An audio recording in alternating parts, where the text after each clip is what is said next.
Pagbilang ko ng 3, sabay-sabay kayo po. At isisigaw niyo yung inyong kahilingan ng answered prayer na kayo.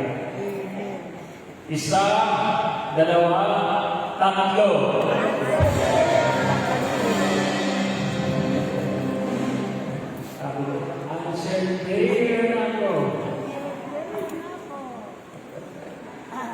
Pagka gano'n, siguro makikita ni Lord lang ko, parang yung pagtaas ng kamay, hindi naman ganun ka-excited tumanggap ng pagpapala.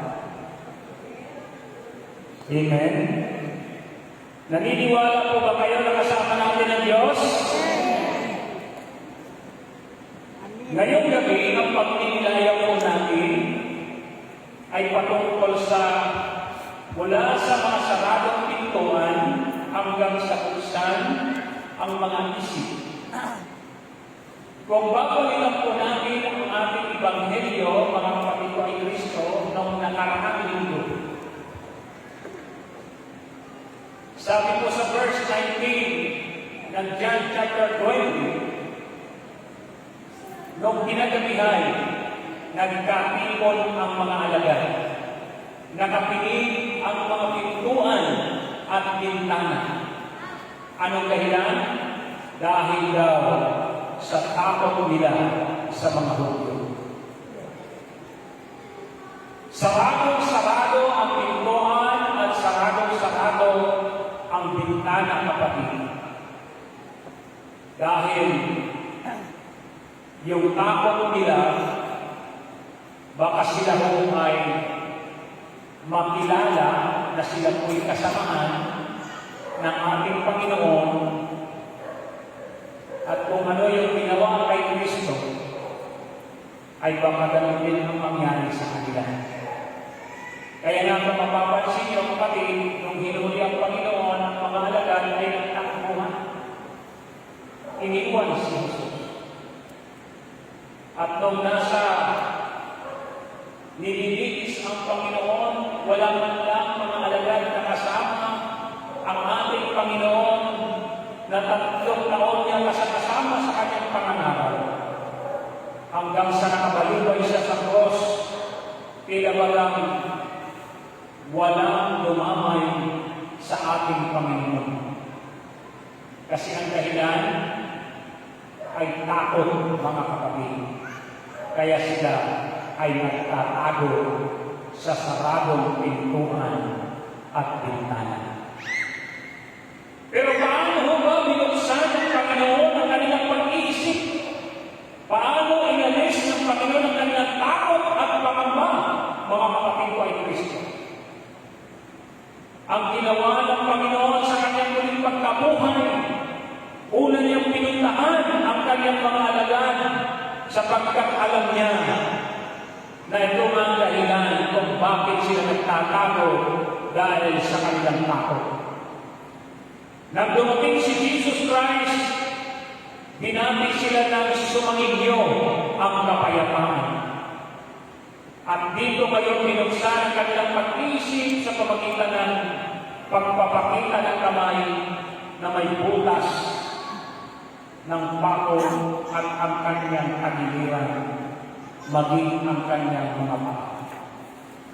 Sabi ng Biblia, tuwang-tuwa ang mga alagad nang makita ang ating Panginoon. Ibig sabihin, nawala ang takot, nawala ang pangamba, nawala ang pang-aalala sapagkat nasa harap na nila ang ating Panginoon na nagpapatunay na hindi siya patay, kundi buhay ang ating Panginoong Jesucristo. Isang katibayan na ang Panginoon ay hindi nananatili sa libingan, kundi siya'y muling nabuhay. Kaya ito ho ang pag-uusapan natin ngayon. Ito pong binasa natin mula sa saradong pintuan hanggang sa buksan ang kanilang mga isip. Mula sa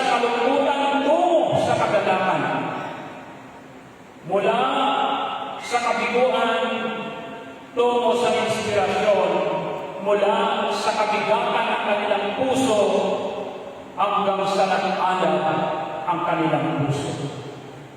So, una pong bigyan natin ng pansin yung number 1, kalungkutan. Sabihin yung kalungkutan. Sino hindi ito nakaranas na ng kalungkutan? Lahat tayo. Yung pinabagang nakatingin ka sa malayo, wala ka namang tinatanaw. Parang gusto sabihin, walang direksyon ang buhay. Kalungkutan, sabi ko dito, ano bang ibig sabihin ng kalungkutan?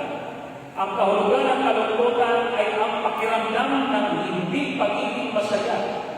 Maaaring dahil sa problema, kabiguan sa bagay na nais makamtan. Ito siguro yung sinasabi dito na labis na kalungkutan ang nadarama ng dalawang mga alagad na naglampay mula Jerusalem patungo ng Emmaus. Naalala niyo po ba yun, mga kapatid ko ay Kristo?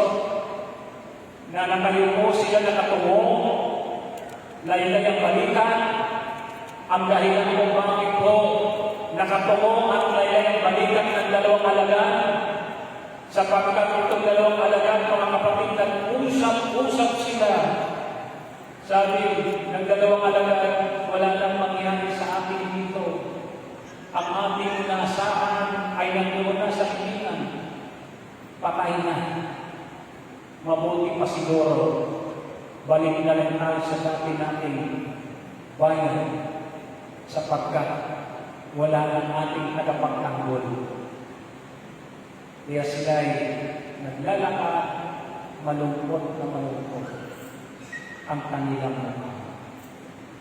Ganyan-ganyan ang mga itsura ng mga mukha na ngayon. Kalungkot.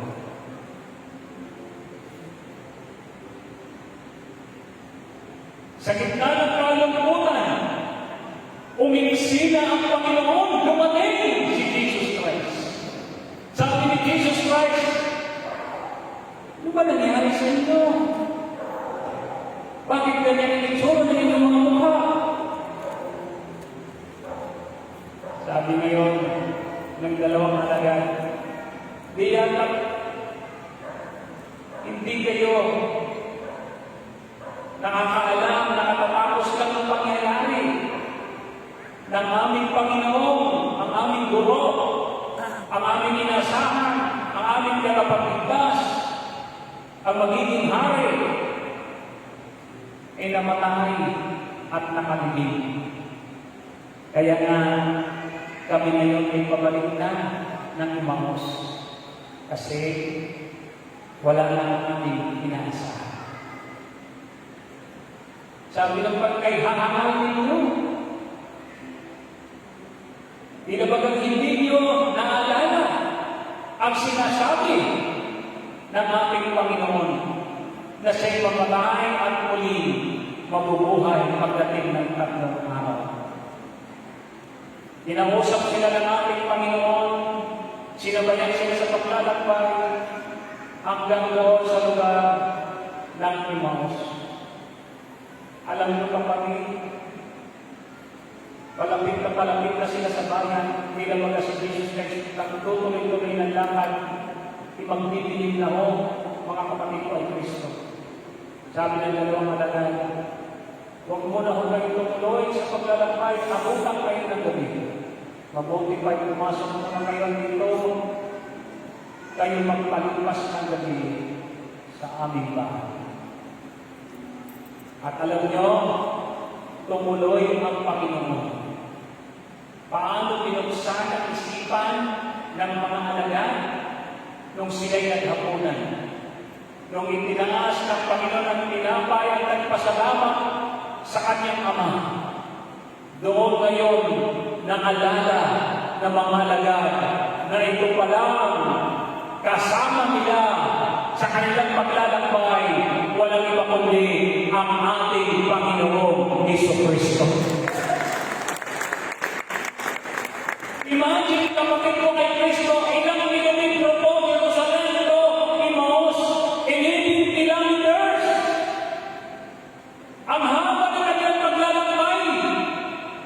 ninyo ho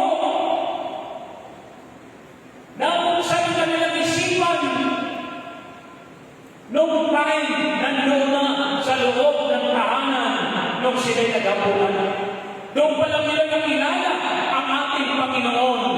Mga kapatid ko ay Kristo, nakasalo nila ang ating Panginoon. 11 kilometro. Bakit ganun ho ang kanilang pakiramdam? Na hindi nila nakilala ang ating Panginoon sapagkat masyado nilang dinigdig ang nangyari sa ating Panginoon. Masyado silang nalungkot at nalumbay. Isinaluog ang pangyayari, kapatid. Di ba ganyan tayo? Pag minsan, pagka lumalating ho, yung kalungkutan ng buhay natin, iniwan tayo ng ating mga mahal sa buhay. Sa halip na magdasal, sa layo na lumapit sa ating Panginoon, yung mga panahon ng pangyayari, hindi natin naalala na may Diyos pala. Nakasama natin araw-araw sa ating buhay. Kasi masyado natin dinigdig yung pangyayari. Okay lang sana kung may dinigdig tayo. Tama ba ito? Doon kasi tayo nakatuon doon sa pangyayari. Kaya minsan hindi natin naimulat yung ating paningin, yung pananaw. Na sa pangyayari yun, mga kapatid ko ay Kristo, andun pala ang Panginoon na kasama natin. Hindi tayo iniwan ng ating Panginoon. Tandaan niyo po sa ating paglalakay sa mundo ito, maniwala kayo sa hindi. Alam kong dumadaan tayo ng mga kalungkutan at kapanglawan ng ating buhay.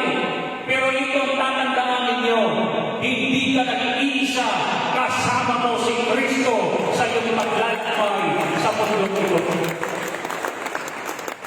Kung ikaw ay hirap na, kapatid ko ay Kristo, kung ikaw ay pagod na sa iyong kalagayan, huwag kang mag-alala. Hindi ka iiwan ng ating Panginoon. Kung naalala niyo yung footprints in the sand, naglalakad silang dalawa, yung tao at saka ang Panginoon. Apat ang bakas, talampakan sa buhangin. Nagpatunay, dalawa sila naglalakad. Kalaunan, dalawang paa na lang ang nakikita bakas doon sa buhangin. Sabi ng tao, kung kayo, Lord, ako hirap na, pagod na, bakit mo ako iniwan? Sabi ng Panginoon, bakit? Kasi dalawang paa na lang ang nakikita ko bakas sa buhangin. Sabi ng Panginoon, alam mo ba kung kanino pa yan? Paa ko yan. Dahil nung ikaw ay hirap na, nung ikaw ay pagod na, binuhat kita. Ibig sabihin, kapatid, sa paglalakbay natin, sa gitna ng kapaguran, kalungkutan ng ating buhay, andyan si Jesus. Buhat-buhat ka niya. Kalong-kalong ka niya ng ating Panginoon Hesus Kristo.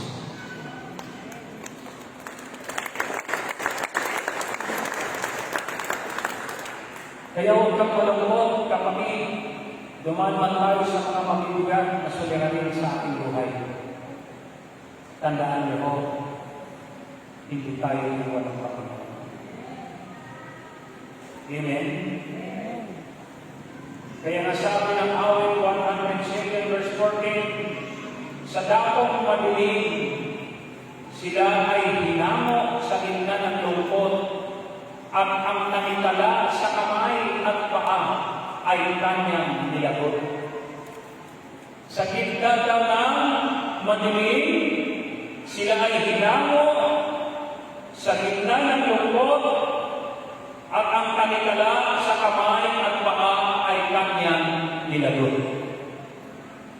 Kaya tingnan niyo kapatid kung gaano kabuti ang Diyos. Hinamo tayo ng Panginoon sa gitna ng kalungkutan, yung nakitala na nakagapo sa atin. Tandaan mo kapatid, pinalaya tayo ng Panginoon sa kanyang muling pagkabuhay, mga kapatid ko ay Kristo. Kaya ang nakitala ng kasalanan na nakabalot sa ating pagkatao,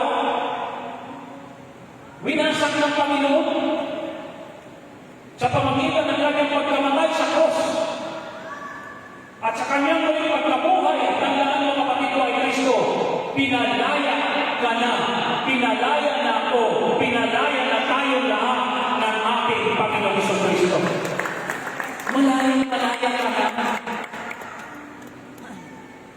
Kaya mayroong kantang malaya, malaya, malaya, malaya. Hindi naman sila malungkot na malungkot ang buhay mo. Malaya.